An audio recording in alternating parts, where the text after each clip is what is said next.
Om Swastiastu.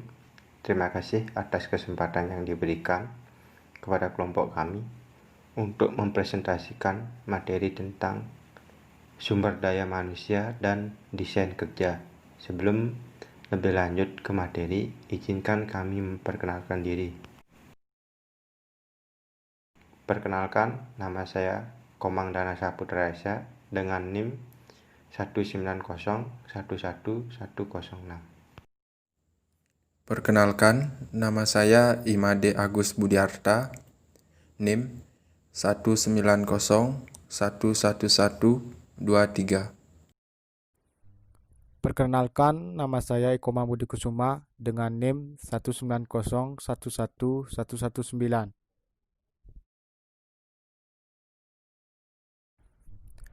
Baik, di sini saya akan menjelaskan materi yang pertama, yaitu pengertian sumber daya manusia.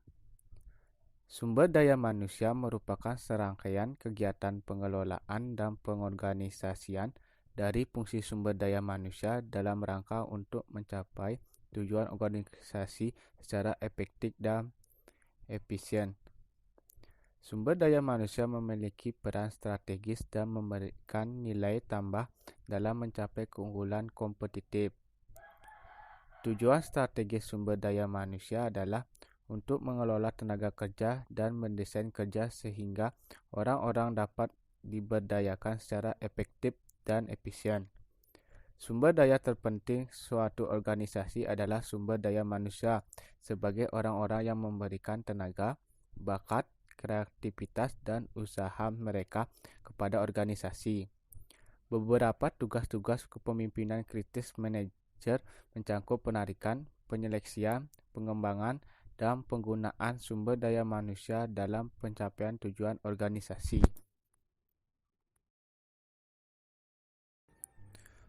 Selanjutnya, bentuk perencanaan sumber daya manusia.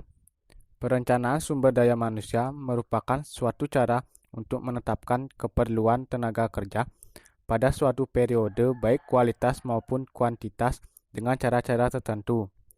Perencanaan ini dimaksud agar perusahaan terhindar dari kelangkaan sumber daya manusia pada saat dibutuhkan maupun kelebihan sumber daya manusia pada saat kurang dibutuhkan.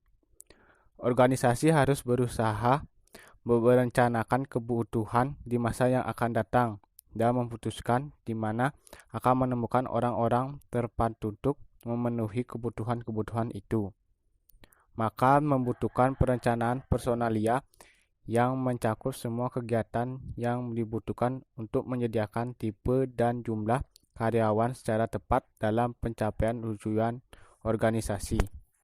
Baik, saya akan melanjutkan materi, yaitu manfaat dari pengelolaan sumber daya manusia. Yang pertama, mengurangi dan menghilangkan kinerja yang buruk.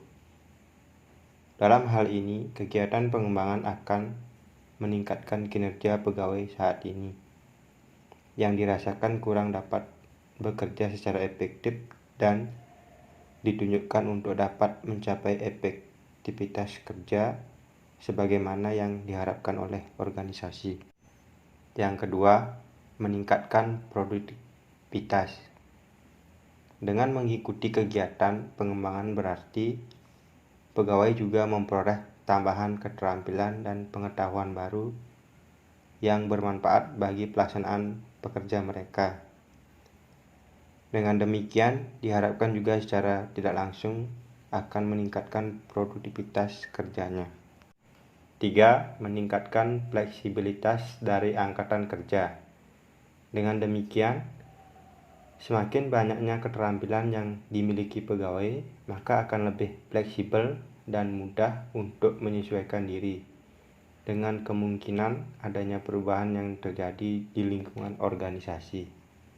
Misalnya, bila organisasi memerlukan pegawai dengan kualifikasi tertentu, maka organisasi tidak perlu lagi menambah pegawai yang baru.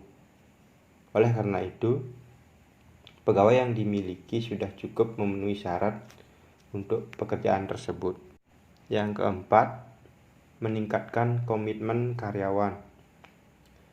Dengan melalui kegiatan pengembangan, Pegawai diharapkan akan memiliki persepsi yang baik tentang organisasi yang secara tidak langsung akan meningkatkan komitmen kerja pegawai, serta dapat memotivasi mereka untuk menampilkan kinerja yang baik. Dan yang terakhir, mengurangi turnover dan absensi, bahwa dengan semakin besarnya komitmen pegawai terhadap organisasi akan memberikan dampak terhadap adanya pengurangan tingkat turnover absensi. Dengan demikian juga berarti meningkatkan produktivitas organisasi.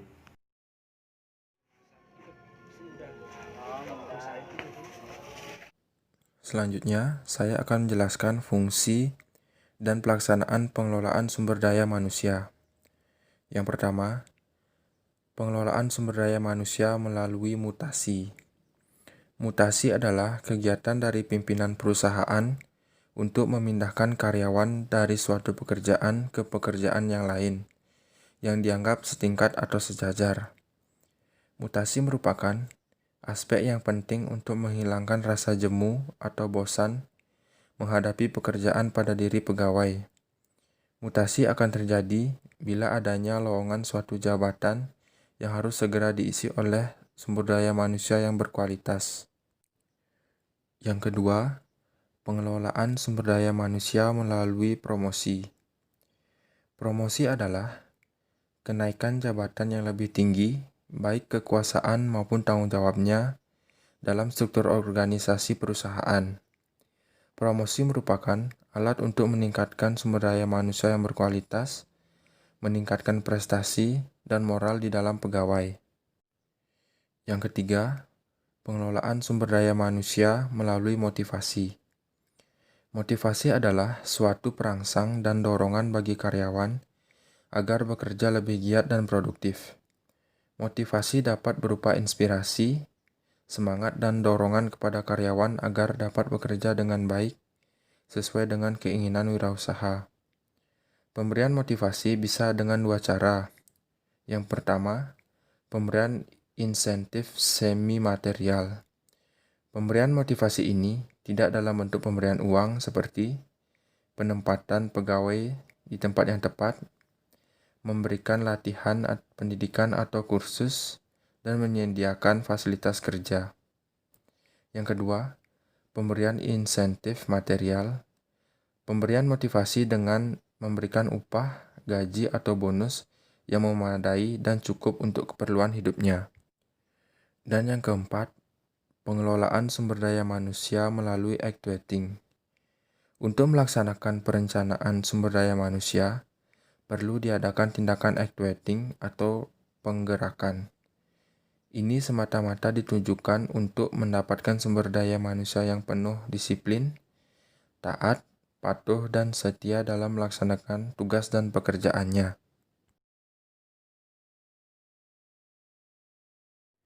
Kendala-kendala dalam sumber daya manusia. Yang pertama, bauran produk dapat menentukan apakah tenaga kerja yang ada berupa tenaga kerja musiman atau tetap. Yang kedua, peralatan teknologi dan mungkin memiliki implikasi pada keamanan dan proses pekerjaan. Yang ketiga, keputusan lokasi juga berpengaruh pada lingkungan kerja di mana para karyawan bekerja. Pengertian desain kerja. Desain pekerjaan adalah fungsi penetapan kegiatan kerja seorang atau sekelompok karyawan secara organisasional. Desain pekerjaan atau job design merupakan faktor penting dalam manajemen, terutama manajemen operasi, karena selain berhubungan dengan produktivitas, juga menyangkut tenaga kerja yang akan melaksanakan kegiatan operasi perusahaan. Desain pekerjaan adalah suatu alat untuk memotivasi dan memberi tantangan pada karyawan. Oleh karena itu, perusahaan perlu memiliki suatu sistem kerja yang dapat menunjang tercapainya tujuan perusahaan secara efektif dan efisien, yang dapat merangsang karyawan untuk bekerja secara produktif, mengurangi timbulnya rasa bosan, dan dapat meningkatkan kepuasan kerja. Desain pekerjaan terkadang digunakan untuk menghadapi stres kerja yang dihadapi karyawan. Desain kerja dan komponennya. Desain kerja dapat didefinisikan sebagai fungsi penetapan kegiatan-kegiatan seorang individu atau kelompok secara organisasional. Tujuannya adalah untuk mengatur penugasan-penugasan kerja yang memenuhi kebutuhan-kebutuhan organisasi, teknologi, dan individual para pemegang jabatan. Terdapat 7 komponen desain kerja. Yang pertama, spesialisasi pekerjaan. Spesialisasi pekerjaan yaitu sebuah pendekatan yang menetapkan tugas-tugas khusus. Hal ini dapat dicapai dengan beberapa cara, yaitu pengembangan keterampilan dan pembelajaran yang cepat oleh karyawan. Yang kedua, ekspansi pekerjaan atau pemekaran pekerjaan. Terdapat usaha untuk meningkatkan kualitas lingkungan kerja menuju desain kerja yang lebih bervariasi. Dengan variasi pekerjaan itu, untuk mendorong kualitas pekerja itu untuk menjadi lebih baik. Pemekaran pekerjaan merupakan sebuah sistem di mana karyawan dipindahkan dari pekerjaan yang khusus bidangnya dan berpindah dengan bidang yang tidak jauh yang berbeda. Yang ketiga, motivasi. Komponen psikologis dari suatu desain kerja memberikan pandangan pada sejumlah faktor yang berkontribusi pada kepuasan kerja dan motivasi. Uang seringkali bertindak sebagai pergerakan psikologis dan penghargaan keuangan dapat bertindak sebagai bonus. Pembagian keuntungan juga sebagai pendongkrak semangat bagi para pekerja, yaitu sebuah sistem penghargaan bagi karyawan atau pekerja untuk lebih baik dalam bekerja. Motivasi merupakan hal yang sangat penting untuk diperhatikan oleh pihak manajemen bila mereka menginginkan setiap karyawan dapat memberikan kontribusi positif terhadap pencapaian tujuan perusahaan.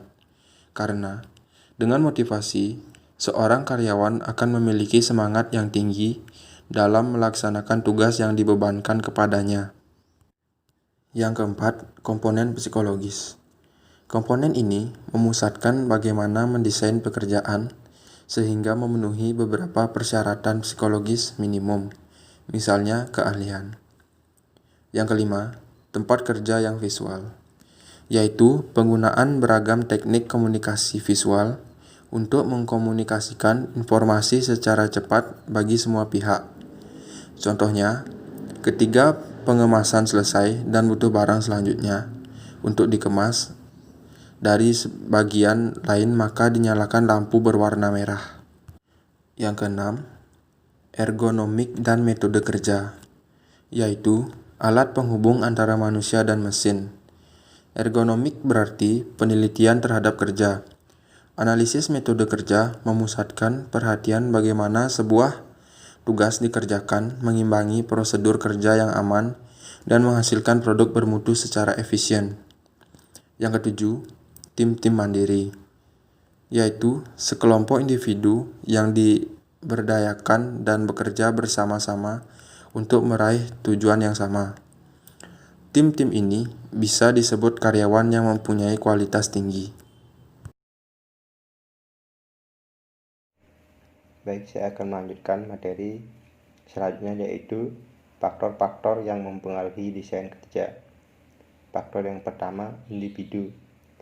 Individu merupakan sumber daya yang unik karena memiliki pemikiran yang berbeda-beda meskipun berada di suatu organisasi yang sama. Yang kedua, teknologi yang digunakan. Teknologi merupakan salah satu yang bisa menghambat maupun memperlancar kegiatan produksi. Oleh karena itu, teknologi merupakan salah satu faktor yang juga diperhitungkan dalam desain kerja agar dapat mencapai tujuan yang ingin dicapai. Yang ketiga, biaya atau anggaran.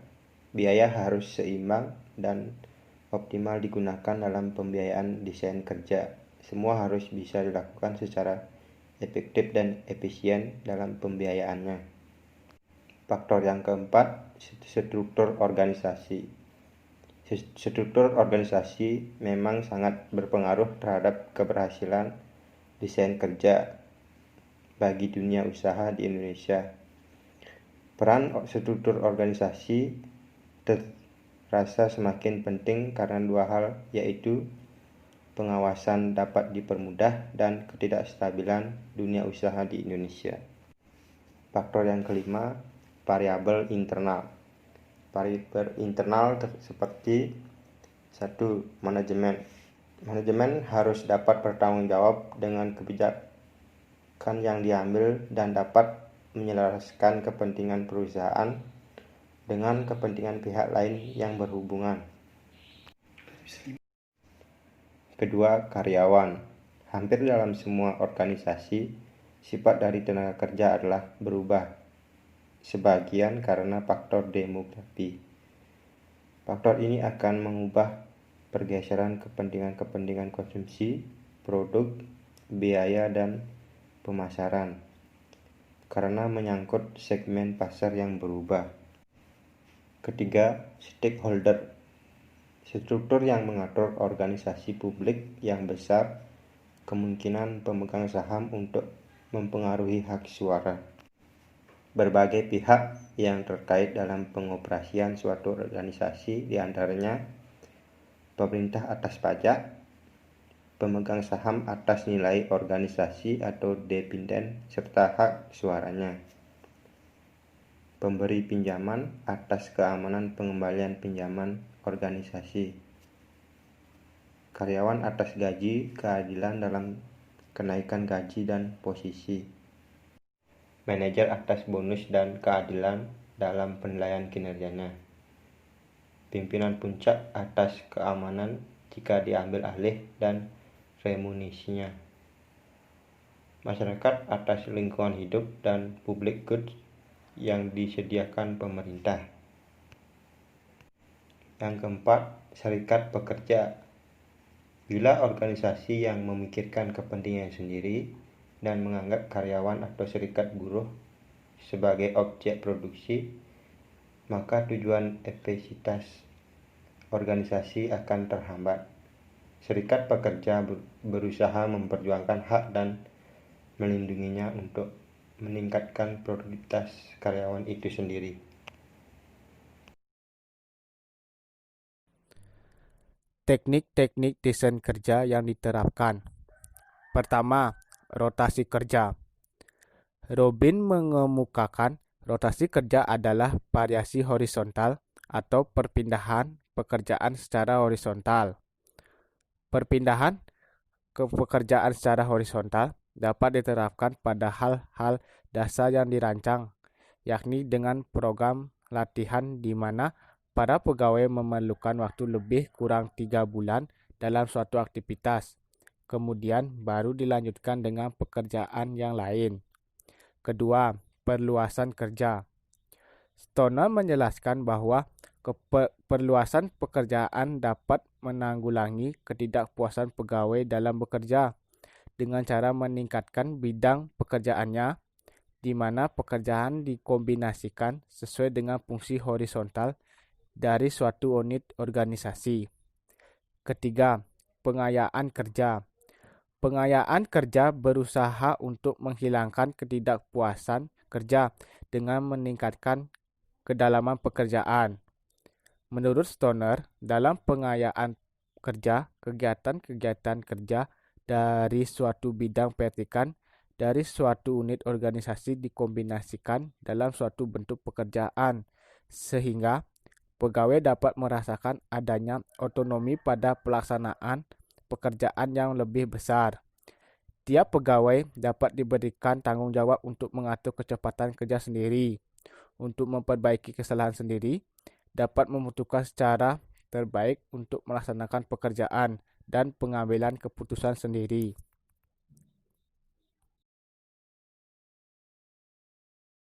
Demikian presentasi dari kami. Jika ada kekurangan, kami mohon maaf. Terima kasih. Om Shanti, Shanti, Shanti, Om.